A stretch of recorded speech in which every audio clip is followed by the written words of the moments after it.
નમસ્કાર, જય શ્રી કૃષ્ણ. ગઈકાલે આપણે ધોરણ 10 સંસ્કૃત પાઠ 6ની પ્રસ્તાવના જોઈ લીધી કાષ્ઠખંડની. એમાં આવતી એક નોંધ એના વિશેની માહિતી મેળવેલી અને પાઠ જે ગુરુ શિષ્ય પરંપરા ચાલી આવી એના વિશેની માહિતી મેળવેલી.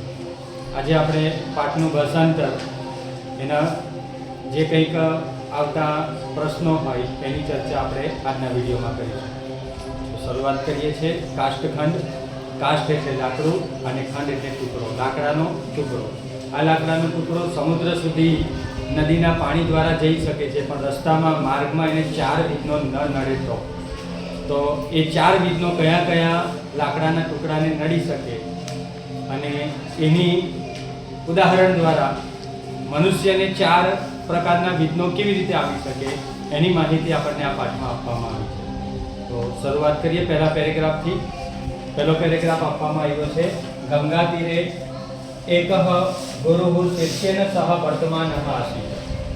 ગંગા તીરે એટલે ગંગા નદીના કિનારે, ગુરુઃ એટલે ગુરુ, શિષ્યેન સહ શિષ્યની સાથે, વર્તમાનઃ આસીત, વર્તમાન એટલે ભ્રમણ કરવું, ભ્રમણ, આસીત ભૂતકાળનું રૂપ આપેલું છે એટલે તો ગંગા નદીના કિનારે એક ગુરુ શિષ્યની સાથે ભ્રમણ કરતા હતા. સ જલ પ્રવાહેણ નિયમાન કશ્ચન કાષ્ઠખંડમ દર્શય.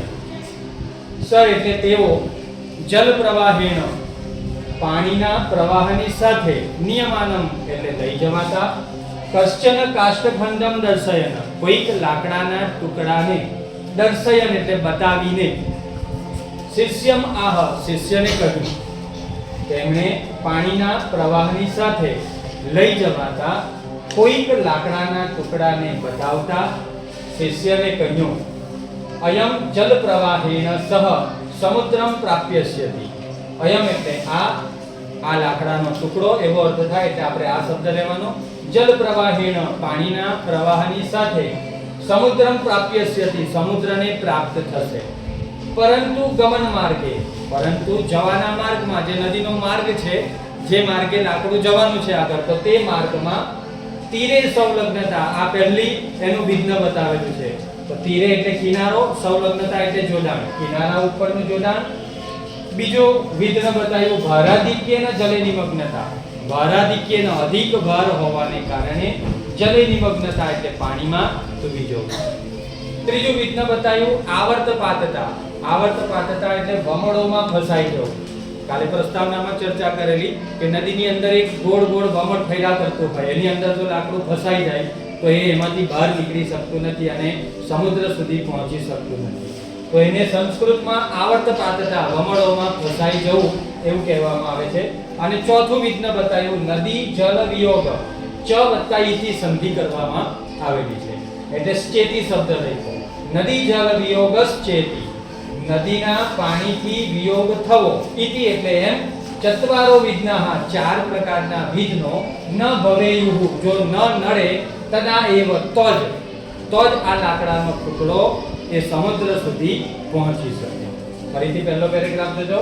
ગંગા તીરે એકઃ ગુરુઃ શિષ્યેન સહ વર્તમાનઃ આસીત. ગંગા નદીના કિનારે એક ગુરુ શિષ્યની સાથે ભ્રમણ કરતા હતા.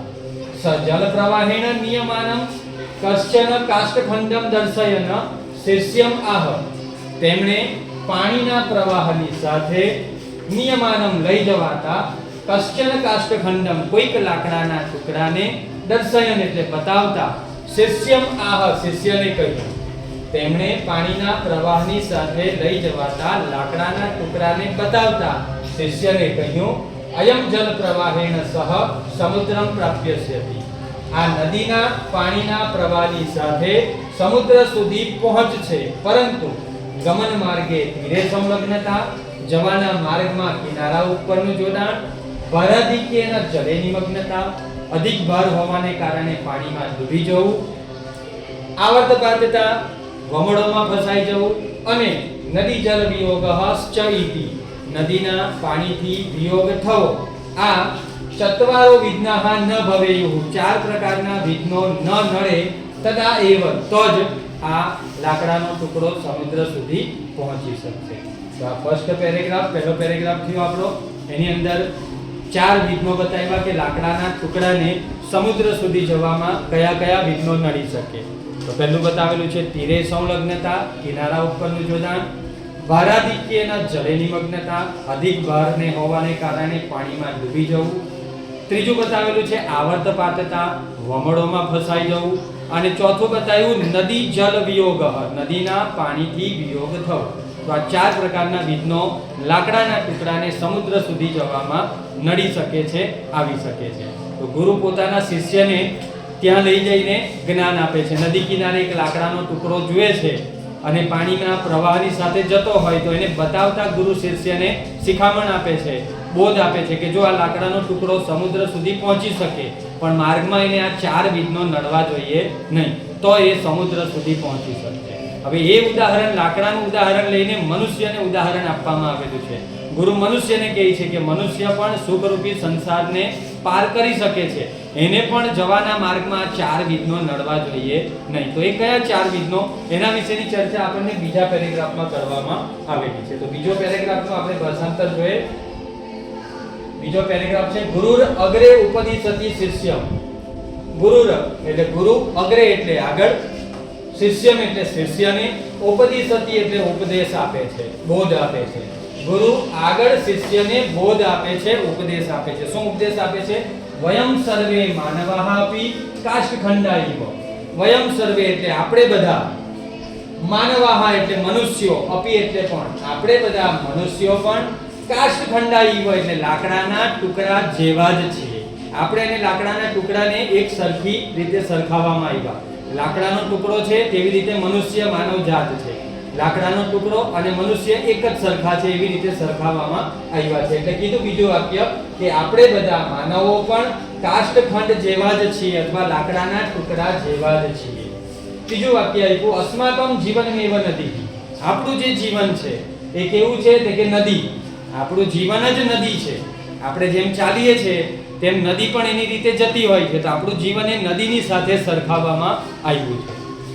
બીજું બતાવ્યું પરિવારઃ પ્રવાહ રૂપ. આપણો જે પરિવાર છે, આપણું જે ફેમિલી છે એને પ્રવાહ ગણવામાં આવ્યો છે, એ પ્રવાહ રૂપ છે. આપણું જે ફેમિલી છે, આપણું કુટુંબ છે, પરિવાર છે, એને પ્રવાહની સાથે, નદીના પ્રવાહ સાથે સરખાવવામાં આવ્યો. નદીનો પ્રવાહ જેટલો ફાસ્ટ હોય, જેટલો ઝડપી હોય, એટલો ઝડપી એ સમુદ્ર સુધી પહોંચી શકે. તેમ આપણો જે પરિવાર છે એ જેટલો સારો હોય તેટલા ઝડપથી આપણે સુખરૂપી સંસારને પ્રાપ્ત કરી શકીએ છીએ. તો આપણો પરિવાર જે છે એને પ્રવાહ ગણવામાં આવ્યો છે. ત્રીજું કીધું તત્ર સ્નેહરૂપમ જલમ વહતિ. તત્ર એટલે તેમાં, સ્નેહરૂપમ સ્નેહરૂપી, પ્રેમરૂપી, જલમ વહતિ જલ વહે છે, પાણી વહે છે. નદીની અંદર જે પ્રવાહ છે એ કોનો પ્રવાહ છે? તે કે પાણીનો. તો આપણા જીવનમાં જે પ્રવાહ છે તે શાનો છે? તે કે સ્નેહનો છે. કુટુંબ તો હોય, બધા કુટુંબની અંદર રહેતા હોય, પણ ઘણા કુટુંબો એવા પણ હોય કે એની અંદર પ્રેમ ભાવ કંઈ હોતું જ નથી. બધાને એકબીજા સાથે બનતું જ નહીં હોય, બધા જ એકબીજા સાથે લડતા હોય, તો એ સ્નેહ નથી. તો આવા પ્રકારનો જે પરિવાર છે એ પણ સુખરૂપી સંસારને પ્રાપ્ત કરી શકતો નથી. તો આપણે ત્યાં આ કહેવામાં આવ્યું કે તત્ર સ્નેહરૂપમ જલમ વહતિ. તેમાં આપણા પરિવારની અંદર જે સ્નેહ છે, જે પ્રેમ છે, એને જળ સાથે સરખાવવામાં આવ્યું. એટલે તેમાં સ્નેહરૂપી પાણી વહે છે, જળ વહે છે. સ્વકીય પરિવારે જીવનમ જીવંતઃ કાષ્ઠરૂપા વયમ સુખપૂર્ણમ સંસાર સમુદ્રમ અવશ્યમ પ્રાપ્તુમ શક્નુમઃ યદિ ચત્વારો વિઘ્ના ન ભવંતિ. હવે આપણી સાથે સરખાવેલા છે લાકડાના ટુકડાને. તો કીધું સ્વકીય પરિવારે, સ્વકીય એટલે પોતાના પરિવારમાં, જીવનમ જીવંતઃ જીવન જીવતા, આપણે આપણા પરિવારની સાથે જીવન જીવીએ છીએ તો પોતાના પરિવારમાં જીવન જીવતા, કાષ્ઠ રૂપા વયમ લાકડાના ટુકડા રૂપી આપણે શું છે?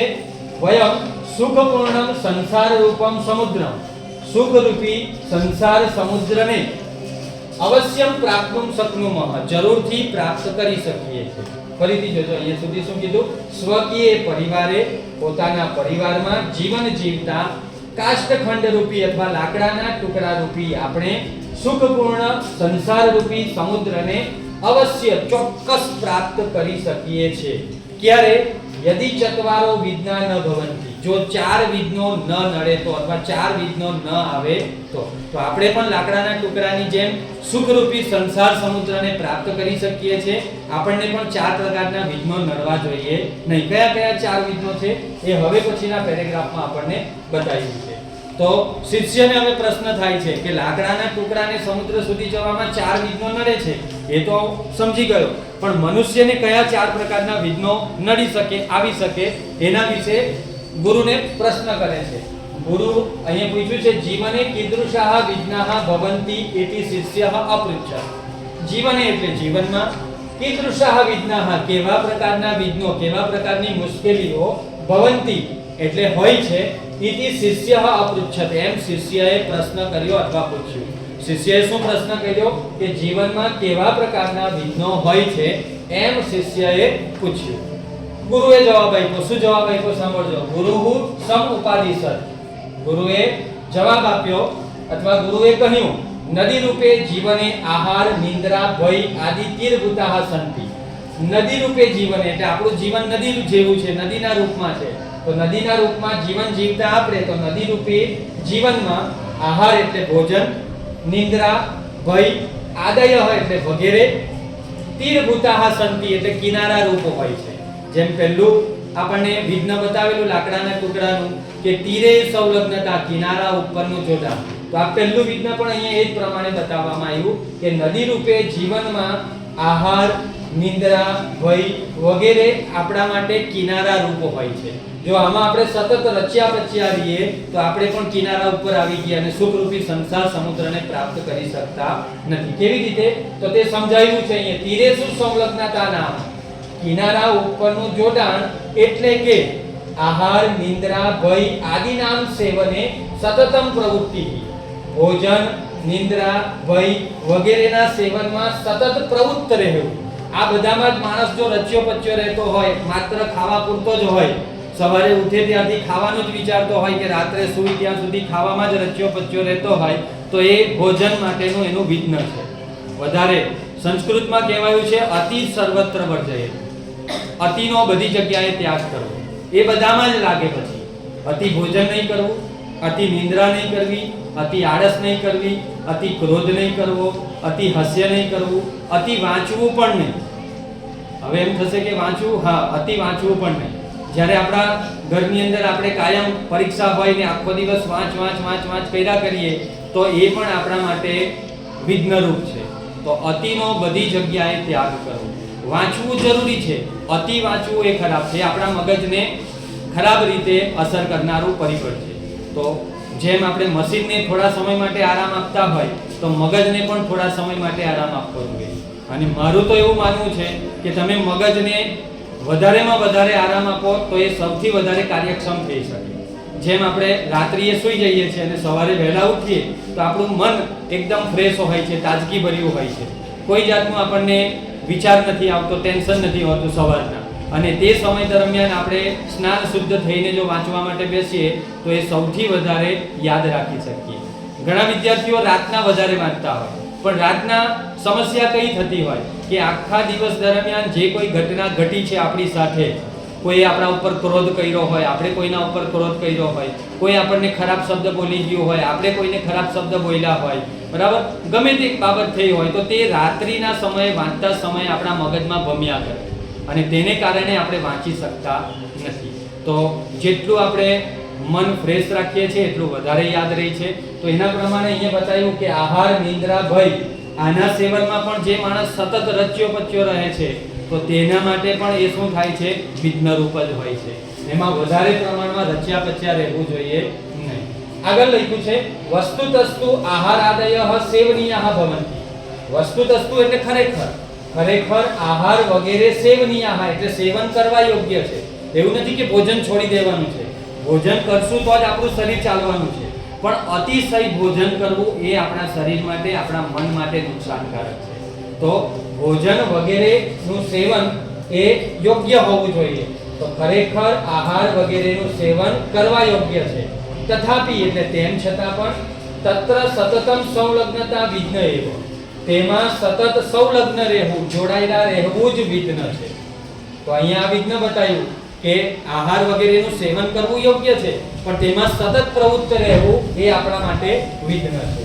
આહાર, નિંદ્રા, ભય આદિ સુખ, આહાર, નિંદ્રા, ભય વગેરેમાં સતતમ પ્રવૃત્તિ રૂપ સતત પ્રવૃત્તિ રૂપ રહેવાથી વિઘ્ન ભવતી, વિઘ્ન ઉત્પન્ન થાય છે.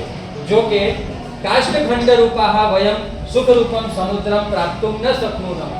કાષ્ઠખંડ રૂપી આપણે સુખ રૂપી સમુદ્રને પ્રાપ્ત કરી શકતા નથી. તો આ બીજો પેરેગ્રાફ આપણો અહીંયા પૂરો થયો. તો બીજા પેરેગ્રાફમાં કીધું કે આહાર, નિંદ્રા, ભય વગેરે આ જે છે એમાં જો આપણે સતત પ્રવૃત્તિ રૂપ રહીએ છે તો આપણે પણ લાકડાના ટુકડાની જેમ સમુદ્ર સુધી પહોંચી શકતા નથી. તો આ પહેલું જે વિઘ્ન છે તીરેસુ સંલગ્નતા. એ તીરેસુ સંલગ્નતા એટલે કિનારા ઉપરનું જોડાણ. આ ચાર જે બાબતો બતાવી એમાંનું પહેલું વિઘ્ન બતાવ્યું કિનારા ઉપરનું જોડાણ. એમાં જો આપણે સતત રચ્યા પચ્યા રહીએ છે આહાર, નિંદ્રા, ભય વગેરે, તો આપણે પણ લાકડાના ટુકડાની જેમ કિનારા ઉપર આવી જઈએ અને સુખરૂપી સમુદ્ર સુધી પહોંચી શકતા નથી. તો આ ગુરુને જે પ્રશ્ન પૂછવામાં આવ્યો કે આપણા જીવનમાં કેવા પ્રકારના વિઘ્નો હોય તેનો જવાબ ગુરુએ આપ્યો અને પહેલું વિઘ્ન સમજાવવામાં આવ્યું.